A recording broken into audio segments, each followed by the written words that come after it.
বিগত আওয়ামী লীগ সরকারের স্বাস্থ্যমন্ত্রী জাহিদ মালেক, নৌমন্ত্রী শাহজাহান খান সহ ২৭ মন্ত্রী এমপির দেশ ত্যাগে নিষেধাজ্ঞা দিয়েছে আদালত।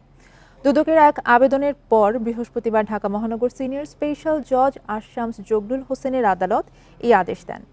যাদের বিদেশ যাত্রায় নিষেধাজ্ঞা দেওয়া হয়েছে তারা হলেন সাবেক সমাজ কল্যাণ মন্ত্রী ডাক্তার দীপু মনি, সাবেক শিক্ষামন্ত্রী মহিবুল হাসান চৌধুরী, সাবেক খাদ্যমন্ত্রী সাধন চন্দ্র মজুমদার, সাবেক শিল্পমন্ত্রী নুরুল মজিদ মাহমুদ হুমায়ুন, সাবেক শিল্পমন্ত্রী কামাল আহমেদ মজুমদার, সাবেক নৌমন্ত্রী শাহজাহান খান ও সাবেক খাদ্যমন্ত্রী কামরুল ইসলাম।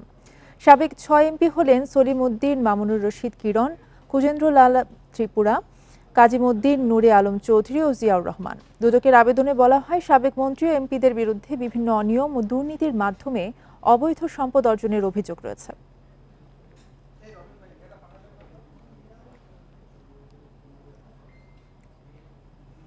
গুমবিরোধী আন্তর্জাতিক সনদে যুক্ত হলো বাংলাদেশ। উপদেষ্টা পরিষদের বৈঠকে এই সনদে সই করেন প্রধান উপদেষ্টা ডক্টর মোহাম্মদ ইউনূস। এদিকে শুধু একটি পরিবারের সদস্যদের রাষ্ট্রীয় বিশেষ সুবিধা প্রদান, সুস্পষ্ট বৈষম্য উল্লেখ করে জাতির পিতার পরিবারের নিরাপত্তার বিধান বাতিল করা হয়েছে।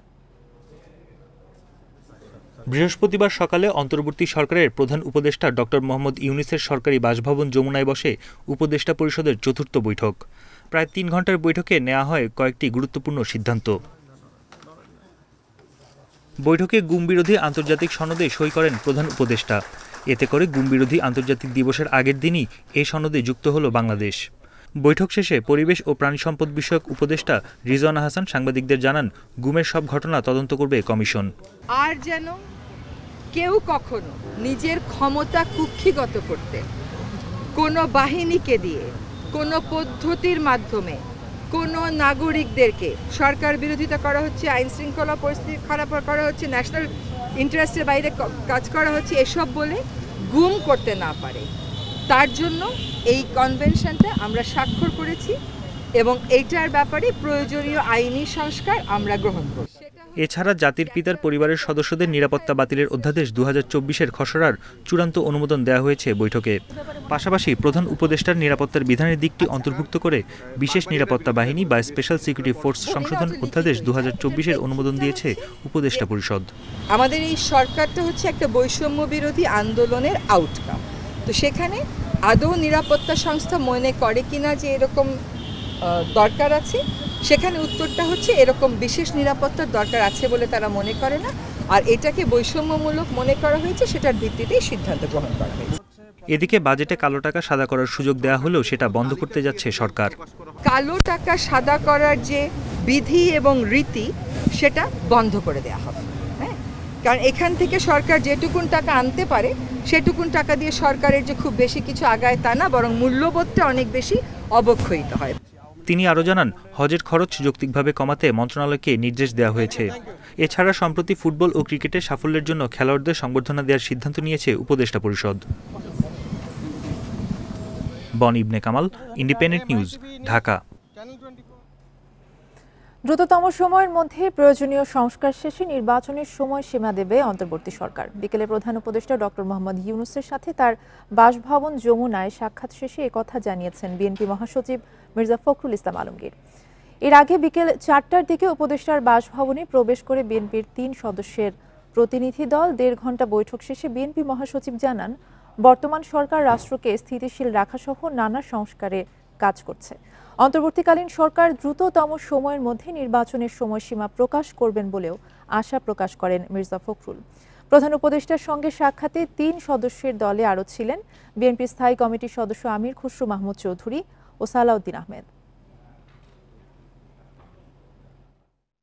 আন্তরিকতা, দেশপ্রেম, যোগ্যতা দিয়ে খুব দ্রুত তারা একটা স্টেবল অবস্থায় নিয়ে আসতে পারবেন এবং একই সঙ্গে তারা একটা নির্বাচনের দিকেও যেতে পারবেন এবং প্রয়োজনীয় সংস্কারসমূহ তারা পূরণ করবেন বলে আমরা বিশ্বাস করি।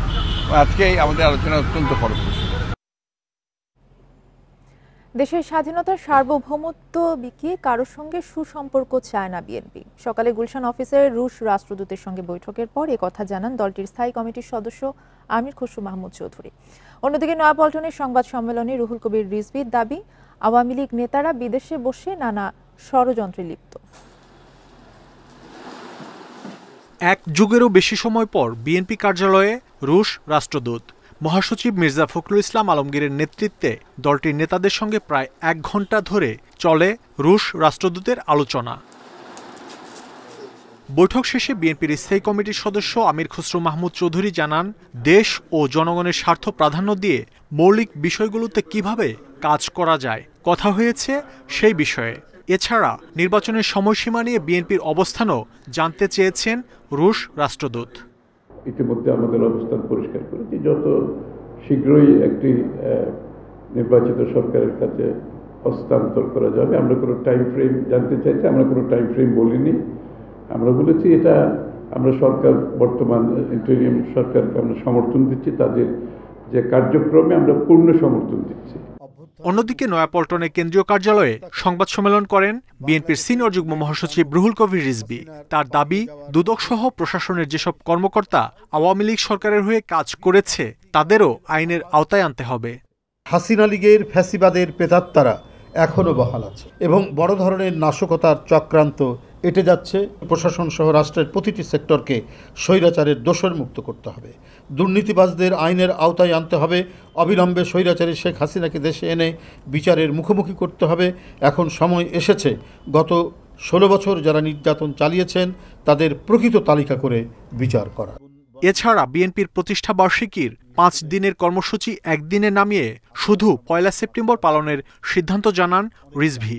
বলেন, সেই টাকা দেয়া হবে বন্যা দুর্গতদের সহায়তায়। রিলিফ যে সংগ্রহ কমিটি তাদের কাছে আমরা এটা দান করব। মাহমুদ শরীফ, ইন্ডিপেন্ডেন্ট নিউজ, ঢাকা। ছাত্রনেতাদের নামে চাঁদাবাজির বিরুদ্ধে দুদককে ব্যবস্থা নিতে আহ্বান জানিয়েছেন বৈষম্য বিরোধী ছাত্র আন্দোলনের সমন্বয়করা। দুপুরে দুদক চেয়ারম্যানের সঙ্গে বৈঠকে সংগঠনের সমন্বয়ক সার্জিস আলম ও হাসনাত আবদুল্লাহ এই আহ্বান জানান। পরে তারা সাংবাদিকদের বলেন, 16 বছরে নষ্ট হওয়া দুদকের ইমেজ পুনরুদ্ধার করে জনগণের আস্থা ফেরানো দরকার।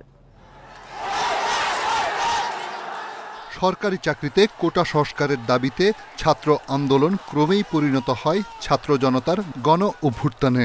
5 আগস্ট চূড়ান্ত বিজয়ের পর অবসান হয় 16 বছরের স্বৈরাচারী শাসন।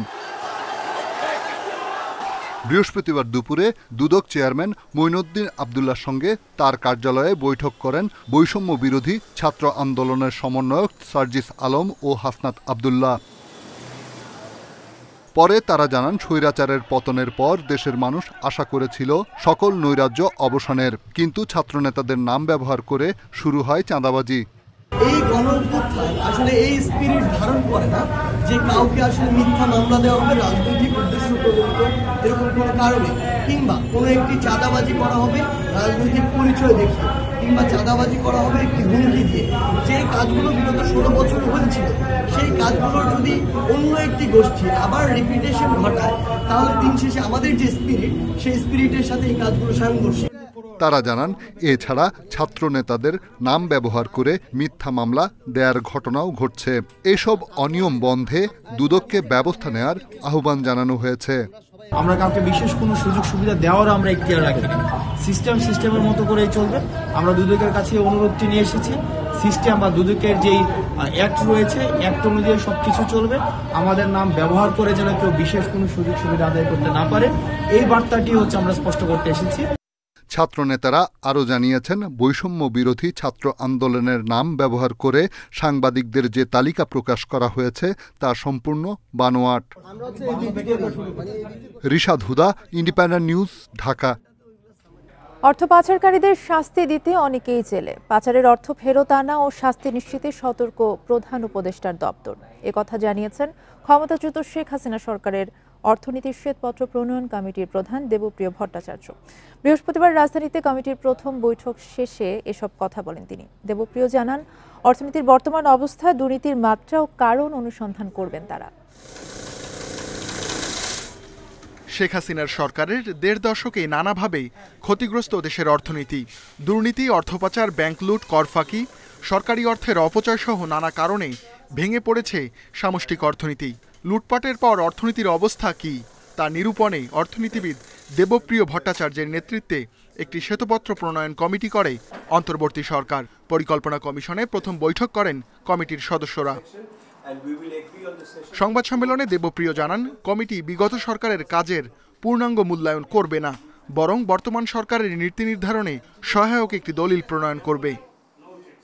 সরকারের বিভিন্ন সংস্কার কর্মসূচির জন্য অন্যান্য বিষয়াদি সামনে আছে, সেহেতু এইটা ওই সংস্কারের কর্মসূচিগুলোকে আরেকটু আলোকিত করবে, যে কোন পথে যাওয়ার ক্ষেত্রে কোথায় গুরুত্ব দিবে। এইটা ততখানি সংস্কার কর্মসূচি দিবে না, এইটা সংস্কারের পথকে আলোকিত করবে। দেবপ্রিয় জানান, অর্থনীতির অবস্থা নিরূপণে মেগা প্রকল্প নিয়ে আলোচনা হবে, আসবে ব্যাংক খাতের চিত্রও, তবে পুরোটা নয়। কর আদায় কেন কম, প্রতিষ্ঠান ও নীতির দুর্বলতাও আলোচনায় আসবে।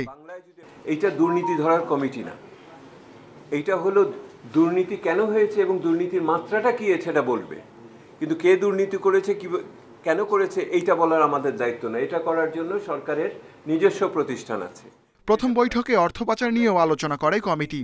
খুবই গুরুত্বপূর্ণ হলো আর যেন কোনোদিন এগুলি না হয়, এই লোকগুলো যেন শাস্তি পায়, টাকা পাই বা না পাই লোকগুলোকে শাস্তি পেতে হবে, সেইটার ব্যবস্থা করতে হবে।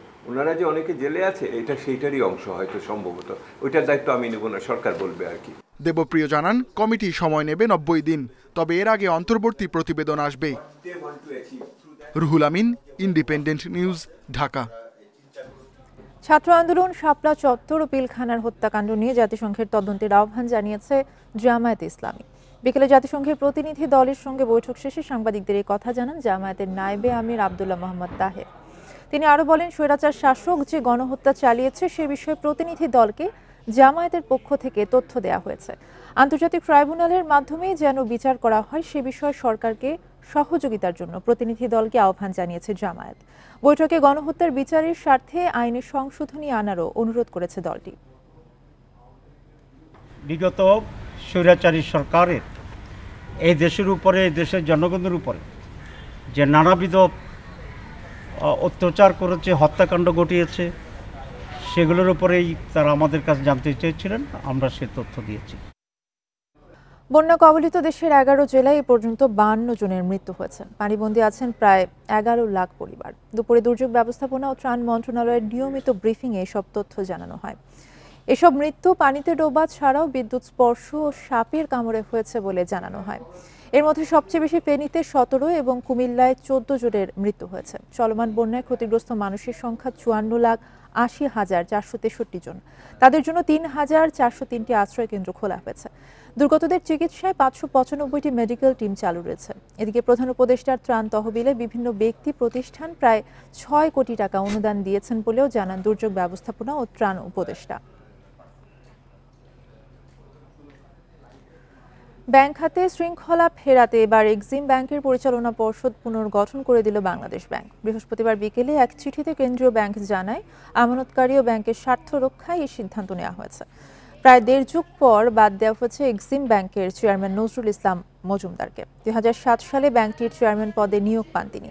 নতুন পর্ষদে রয়েছেন মোহাম্মদ নুরুল আমিন, নজরুল ইসলাম স্বপন ও অঞ্জন কুমার সাহা। এছাড়া স্বতন্ত্র পরিচালক হিসেবে নিয়োগ দেওয়া হয়েছে কেন্দ্রীয় ব্যাংকের সাবেক নির্বাহী পরিচালক এস.এম. রেজাউল করিম ও সনদধারী হিসাববিদ খন্দকার মামুনকে। নতুন নিয়োগ পাওয়া 5 পরিচালকের মধ্য থেকে ব্যাংকটির চেয়ারম্যান নিযুক্ত হবেন। এখন পর্যন্ত দেশের 7টি ব্যাংকের পর্ষদ ভেঙে পুনর্গঠন করেছেন বাংলাদেশ ব্যাংকের নতুন গভর্নর আহসান এইচ মনসুর।